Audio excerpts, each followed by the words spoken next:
منفی سوچ اور ڈیموٹیویٹ کرنے والے فیملی ممبرز سے کیسے نمٹا جائے۔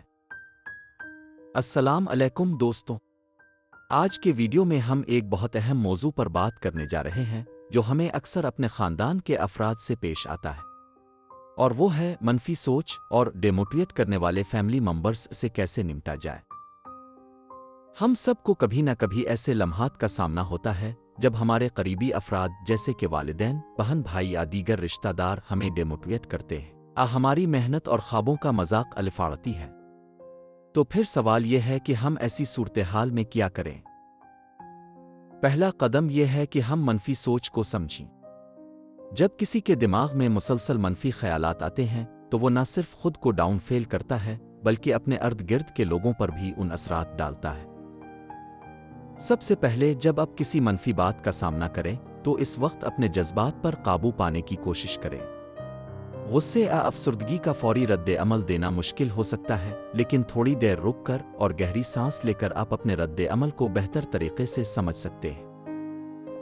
یاد رکھیں، اس وقت آپ کو اپنے آپ کو ثابت کرنا ہے، نہ کہ فوراً جواب دینا۔ ہر انسان کی رائے الگ ہوتی ہے اور آپ کی زندگی کا مقصد صرف دوسروں کی رائے سے نہیں جڑا۔ اپنے مقصد کو واضح طور پر سمجھیں۔ جب آپ کو یقین ہو کہ آپ کی سمت صحیح ہے اور آپ جو کر رہے ہیں وہ آپ کے لیے بہتر ہے تو آپ منفی لوگوں کے اثرات کو کم کر سکتے ہیں۔ جب آپ کے ارد گرد منفی لوگ ہوں تو اپنے آپ کو مثبت افراد سے گھیر لیں۔ ان لوگوں سے بات کریں جو آپ کی محنت اور خوابوں کو سمجھتے ہیں اور آپ کی حوصلہ افزائی کرتے ہیں۔ مثبت ماحول آپ کی کامیابی کے لیے اہم ہے۔ کبھی کبھار ہمارے خاندان والے ہمیں اس لیے ڈیموٹیویٹ کرتے ہیں کیونکہ وہ ہمیں بہتر دیکھنا چاہتے ہیں، لیکن ان کی سوچ ابھی تبدیل نہیں ہوئی۔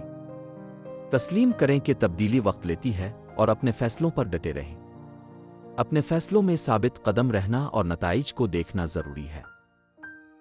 بعض اوقات جب آپ کو منفی باتیں سننی پڑیں تو جواب دینے کے بجائے بس سنا کریں۔ اگر آپ نے اپنے راستے کو چن لیا ہے اور آپ کو یقین ہے کہ آپ صحیح کر رہے ہیں تو ضروری نہیں کہ آپ ہر بار جواب دیں۔ منفی باتوں کو سوان کر آپ کے ذہن میں بھی منفی خیالات آ سکتے ہیں، لیکن یہ ضروری ہے کہ آپ ان خیالات کو فوری طور پر اپنے دماغ سے نکال دیں۔ یوگا، میڈیٹیشن یا مثبت خود کلامی جیسے طریقے اپنائیں تاکہ آپ اپنے ذہن کو صاف اور مرکوز رکھ سکیں۔ جب بھی آپ کو لگے کہ آپ کی ذہنی سکون پر دباؤ پڑ رہا ہے تو کچھ وقت کے لیے خود کو وقفہ دیں۔ اس وقت کو کسی پسندیدہ سرگرمی میں گزاریں، جیسے کتاب پڑھنا یا نیچر واک پر جانا۔ یہ آپ کو تازہ دم کرے گا اور آپ کو نئے سرے سے حالات کا سامنا کرنے کی ہمت دے گا۔ سب سے اہم بات یہ ہے کہ آپ خود سے محبت کریں۔ آپ اپنے خوابوں اور خواہشات کے لائق ہیں۔ کبھی بھی خود کو کسی کی منفی رائے کی وجہ سے کمتر نہ سمجھیں۔ آخر میں یاد رکھیں کہ منفی سوچ اور ڈیموٹیویٹ کرنے والے افراد ہمیشہ آپ کے راستے میں نہیں آئیں گے۔ آپ کا عزم اور آپ کی محنت ہی آپ کو آگے لے جائے گی۔ یہ تمام ٹپس آپ کو اپنے خاندان کے منفی اثرات سے بچنے اور اپنے مقصد کو حاصل کرنے میں مدد فراہم کریں گی۔